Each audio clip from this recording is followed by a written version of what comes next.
The number one limiting belief many people have is that survival mode, surviving, if you will, is the only way there is to live.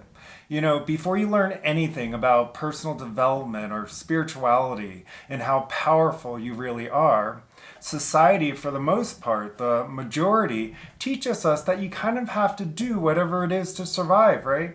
Whether it's through in your relationships or in your career path, you're kind of taught, if you fit in with the general ideas that society has, you were kind of taught that surviving is the only way. And that can do a lot of damage to your limiting beliefs, because when we were taught, when we were kids, we were told, do anything you want. It could be anything you want to be. You want to be a superhero? Great, go be a superhero.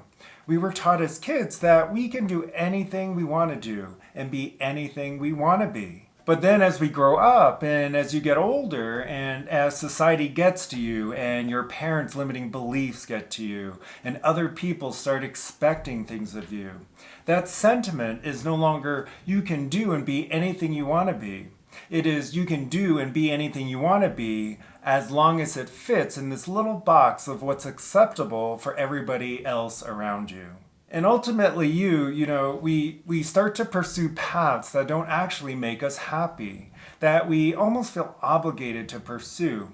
Again, whether that's in our career, in our relationships, or whatever the case is, even though those paths don't bring us any level of fulfillment or happiness. Now, a lot of times we'll invest in them thinking that the next goal or the next step or the next outcome or whatever the case is what will bring us happiness. Maybe eventually this path will make me happy, but the key here, the thing that people don't tell you, is that if you are not investing in your fulfillment in your day-to-day, you will never experience fulfillment. If you are not fulfilled in what you're doing right now, you will never be able to get to that point of being fulfilled. I see it all the time in my coaching practice. For example, people working their lives away for their retirement, thinking that once I get to retirement, once I get to that goal, then I'll be able to be happy. Then I'll be able to be free. When they get to their retirement, they realize, wait, I'm still not happy, because happiness doesn't come from achieving a goal. Happiness doesn't come from a next step.